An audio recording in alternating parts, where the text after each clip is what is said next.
Good morning. હવે આગળનો આપણે ભાગ જોઈએ. કાલના વિડીયોમાં આપણે દ્રઢ પદાર્થ અને કણ વિશે જોયું હતું.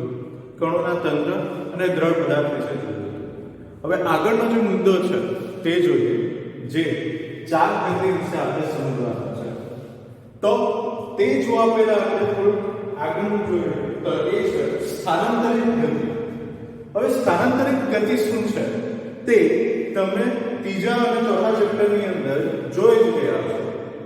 હવે ચેપ્ટર નંબર 2, 3 અને 4 ની અંદર તમે ચેપ્ટર નંબર 3 માં સુરેખ પથ પર ગતિ જોઈ અને ચેપ્ટર નંબર 4 માં સમતલમાં ગતિ જોઈ. એ બંને વચ્ચે ફરક તમને બધાને હવે ખબર પડી ગઈ હશે કે સુરેખ પથ પર ગતિ એટલે કે એક પરિમાણમાં ગતિ, જે x ડાયરેક્શનમાં હોઈ શકે, y ડાયરેક્શનમાં હોઈ શકે કે z ડાયરેક્શનમાં હોઈ શકે. હવે સમતલમાં ગતિ ચોથા ચેપ્ટરની અંદર તો તેમાં તમે જોયું સમતલ એટલે કે બે યામો બદલાય, બે અક્ષો બદલાય, એટલે કે xy અક્ષો બદલાતા હોય, yz અક્ષો બદલાતા હોય કે zx અક્ષ બદલાતા હોય. એ રીતે કોઈ બે યામો બદલાતા હોય તો એ સમતલમાં ગતિ હતી. તો આપણે જે અત્યારે ચર્ચા કરવાના છે તેમાં હવે ચાર ગતિ વિશે ચર્ચા કરવાના છે. તો તે પહેલા આપણે સ્થાનાંતરિત ગતિ વિશે વાત કરીશું. હવે સ્થાનાંતરિત ગતિ એટલે શું તે આપણે સમજવા માટે એક ઉદાહરણ લીધેલું છે. આકૃતિને દર્શાવીશું બોર્ડ પર. હવે અહીં તમે જુઓ તો એક બ્લોક લીધેલો છે. એ બ્લોક એક આપણે દ્રઢ પદાર્થ છે એવું આપણે વિચારવાનું છે. એક દ્રઢ પદાર્થ છે. હવે એની અંદર બે કણો છે, એક P1 એક P2. હવે દ્રઢ પદાર્થની વ્યાખ્યા પ્રમાણે P1 અને P2 કણો વચ્ચેનું જે અંતર હશે તે સમય સાથે અપર જળવાઈ રહે છે. હવે આ જે દ્રઢ પદાર્થ છે તેને થીટા કોણવાળા એક ઢાળ પર મૂકવામાં આવે છે. હવે થીટા કોણવાળા ઢાળ પર મૂકતા આ બ્લોક ગબડ્યા સિવાય એટલે કે સરકે છે. ગબડતો નથી પરંતુ શું થાય છે? સરકે છે. હવે એ સરકવાના કારણે એની અંદર વેગ ઉત્પન્ન થશે અને એ વેગથી નીચે તરફ ગતિ કરશે. હવે આમાં તમે જો તો અહીં નામ આપી દીધા A, B અને C. હવે આ બ્લોકનું સ્થાનાંતર ક્યાંથી ક્યાં થવાનું? તો A થી B તરફ સ્થાનાંતર થવાનું. હવે આ જે બ્લોક ગતિ કરે છે તેમાં P1 અને P2 વચ્ચેનું અંતર કેવું રહેવાનું? સમાન સમયસર દ્રઢ પદાર્થ છે અને બીજા બધા જેટલા બી કણો હશે તેના વેગો એક સમાન રહેશે, કેમ કે એમના વચ્ચેના અંતર એક સરખા જળવાઈ રહે છે અને એ દ્રઢ પદાર્થ છે. એટલે હવે જેટલા વેગ P1 નો હશે તેટલો P2 નો હશે અને બાકી બધા કણનો હશે ને સાથે સાથે દ્રઢ પદાર્થ નો હશે.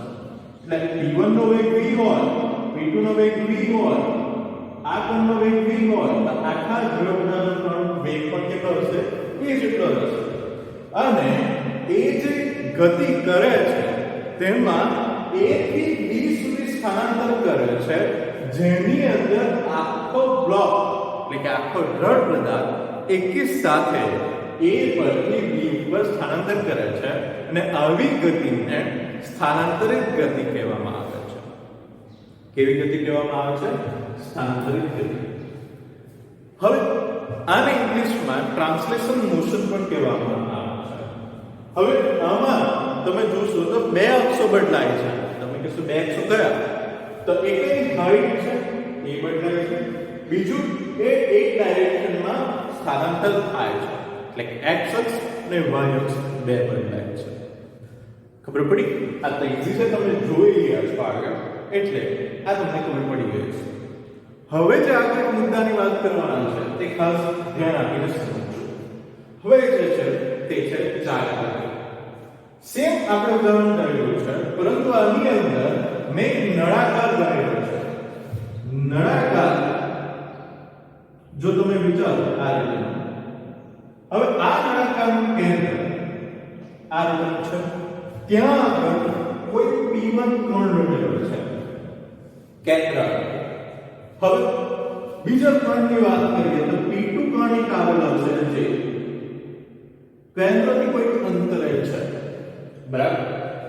બીજો એક કોણ અહીં નીચે P3 કોણ છે અને બીજો એક કોણ P4 અહીં આવે છે, જે આ રીતે સ્પર્શક પર આપણે રાખેલું છે.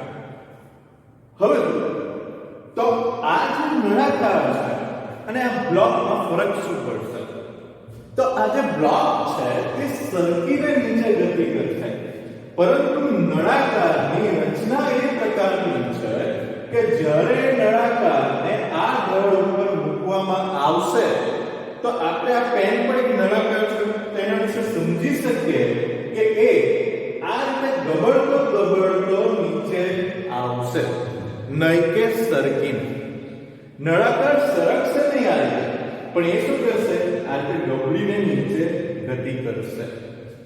હવે આપણે જાણીએ છીએ તેમ કે અહીં A થી B સ્થાનાંતર થયું જેમ આમાં થતું હતું, એટલે એની અંદર નળાકાર સ્થાનાંતરિત ગતિ તો કરે જ છે,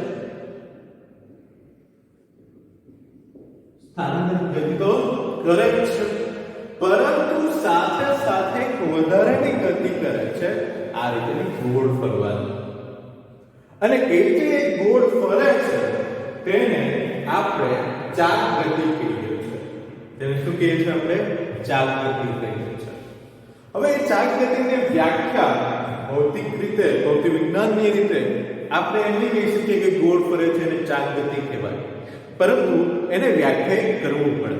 તેની વ્યાખ્યા આવી રીતની છે કે દ્રઢ પદાર્થ ના બધા કણો વર્તુળમય અથવા વર્તુળાકાર ગતિ કરતા હોય અને એ વર્તુળોના કેન્દ્ર એક સુરેખા પર હોય તો પદાર્થ ચાક ગતિ કરે છે એમ કહેવાય. વ્યાખ્યા આપણે સમજવા ટ્રાય કરીએ. શું કીધું તેની વ્યાખ્યા? તો દ્રઢ પદાર્થના બધા કણો વર્તુળાકાર ગતિ કરતા હોય. સમજીએ હવે આપણે. તો બધા કણો એટલે આપણે આમાં ચાર કણો ધારેલા છે આપણા ઉદાહરણમાં. તો આ ચાર કણો વર્તુળાકાર ગતિ કરતા છે કે નહીં તે જોઈએ.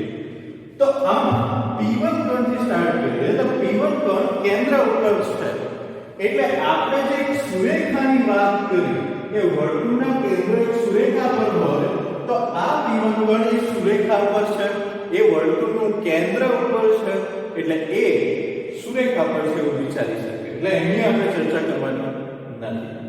બાકીના કણોની વાત કરીએ. P2 કણ જે છે એ કણની વાત કરીએ તો આ રીતે ગોળ ગોળ ફરીને આવવાનો, આખો નળાકાર જે છે તે આ રીતે નીચે ગોળ ગોળ ફરીને આવવાનો. તો આ કણ પર આ રીતે વર્તુળાકાર ગતિ કરીને જ આવવાનો. સમજાય કે આ કણ પણ આ રીતે વર્તુળાકાર ગતિ કરશે. કેમ? તે પોતાનું સ્થાન તો જાળવી જ રાખવાનું. એટલે P2 કણ આ રીતે ગોળ ગોળ ફરતા આવવાનો. મતલબ કે આ જે વ્યાખ્યામાં આપણને આપેલું છે કે વર્તુળાકાર ગતિ કરતા હોય તો આ એક કણ માટે તો સાચું છે P2 માટે કે આ વર્તુળાકાર ગતિ કરે છે. બધા માટે આપણે સમજતા P3 કણ. હવે P3 કણ બી સેમ વર્તુળાકાર ગતિ કરવાનો છે. સમજાય? એટલે આ નળાકારની સપાટી પર જ છે. સેમ P4 એ પણ વર્તુળાકાર ગતિ કરવાનો છે. હવે આગળના મુદ્દા પર જોઈએ કે એ વર્તુળોના કેન્દ્રો એક જ સુરેખા પર હોય. હવે એ સમજીએ. હવે P2 કણ વર્તુળ છે તો એનું કેન્દ્ર કોણ થવાનું P1 થવાનું P3 એ નળાકારની સપાટી પર છે તો એનું કેન્દ્ર કોણ થવાનું P1 થવાનું P4 એ વર્તુળાકાર ગતિ કરે છે અને એ પણ સપાટી પર છે નળાકારની તો એનું કેન્દ્ર કોણ થવાનું P1 એટલે આ વાત બી જળવાઈ છે કે વર્તુળના કેન્દ્રો એક જ જગ્યાએ છે પરંતુ વધારે આપણે શું કીધું એક સુરેખા પર હોય એટલે આપણે જો વિચારીએ કે આ નળાકાર હોય તો એમાંથી આપણે પસાર થતી એક સુરેખા ધારીએ એમ તો નળાકારનો કોઈ સુરેખા હોતી નથી પણ આપણે એવું વિચારવાનું છે કે આ નળાકાર છે તો એની કોઈ લંબાઈ હશે ને આ રીતે નળાકાર આમ છે તો એની કોઈ લંબાઈ હશે તો એના કેન્દ્રમાંથી જે પસાર થતી સુરેખા આપણે જો વિચારીએ તો બધા કણો જે ગોળ ફરે છે જે આપણે ચર્ચા કરી એના કેન્દ્રો એ સુરેખા પર જ હોય ને અને કેન્દ્ર પર જો એક સુરેખા આપણે વિચારીએ તો બધા વર્તુળના કેન્દ્રો એ સુરેખા પર જ હશે કેમ કે એની લંબાઈ છે અહીંયા કોઈ કણ હશે આપણે વિચારીએ તો અહીંયા કોઈ કણ હશે તો ગોળ ફરશે તો એનું કેન્દ્ર વચ્ચે હશે અહીંયા કોઈ કણ હશે તો એ અહીંયા વર્તુળાકાર બનશે તો અહીંયા એનું કેન્દ્ર હશે તો એમાં જે આજે એની અંદર સુરેખા બનવાની વચ્ચે તે એ સુરેખા પર હશે તો એ પદાર્થ ચાપ ગતિ કરે છે એમ કહેવાય છે અને આ જે સુરેખા હોય આ જે સુરેખા છે કે જે કેન્દ્ર બધા ભેગા થાય છે એ સુરેખા ભ્રમણાંશ કહેવામાં આવે છે